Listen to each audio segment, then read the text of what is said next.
My name is Helen Brooks. I am 71 years old, and I spent most of my life working as a school teacher. I loved teaching children and helping them learn new things every day. My husband passed away many years ago, and my only daughter, Jessica, moved to another city to build her career. At first, I was proud of her success. She often called and promised to visit, but as time passed, the calls became less frequent. After I retired, I lived alone in my small house. Every morning, I watered my plants, cleaned my home, and read books. But when evening came, the silence felt unbearable. Some days, I did not speak to another person at all. One cold winter evening, I slipped on the stairs and injured my leg. I fell to the floor and could not get up. I called for help, but nobody heard me. Hours later, a neighbor found me and called an ambulance. At the hospital, I contacted Jessica and told her what had happened. She sounded worried and promised to come the next day. When she arrived, I felt relieved. She hugged me and said everything would be okay.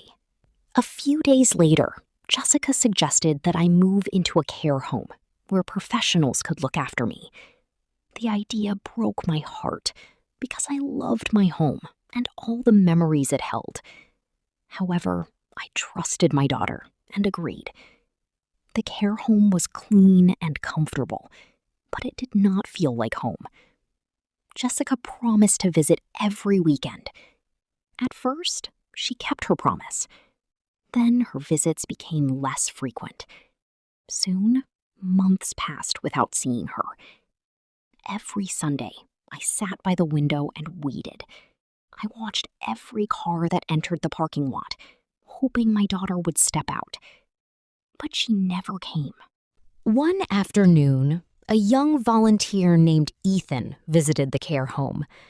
Unlike many visitors, he stayed to talk. He listened to my stories and asked questions about my life.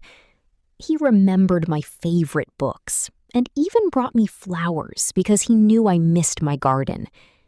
Week after week, he continued to visit. We laughed together, shared memories, and talked about life. Slowly, he became like family to me. One day, I asked Ethan why he spent so much time with me. He smiled and said that his grandmother had raised him when he was young. After she passed away, he promised himself that he would never ignore elderly people who felt lonely. His words touched my heart deeply. For the first time in years, I felt important again. As the years passed, Ethan became a bigger part of my life. He invited me to family celebrations and introduced me to his friends. When he got engaged, he asked me to attend his wedding. During the ceremony, he introduced me to everyone as his grandmother. Tears filled my eyes because no one had made me feel so loved in a very long time. Then, one morning, I received unexpected news. Jessica wanted to see me. Nearly 4 years had passed since her last visit. When she arrived, she looked exhausted and emotional. She sat beside me and immediately began to cry. She told me that she had spent years chasing success and money. In the process, she had forgotten what truly mattered. She apologized for leaving me alone and asked for my forgiveness. I listened quietly and held her hand. Then I told her that I had forgiven her a long time ago. We both cried together. From that day forward, Jessica began visiting regularly again. Although the pain of the past could never completely disappear, our relationship slowly healed. Today, I live with peace in my heart. I have my daughter back in my life, And I have Ethan and his family who treat me with love and respect. Life taught me that family is not only about blood. Sometimes the people who choose to stay beside you become your true family. The greatest gift in life is not wealth, success, or a beautiful house.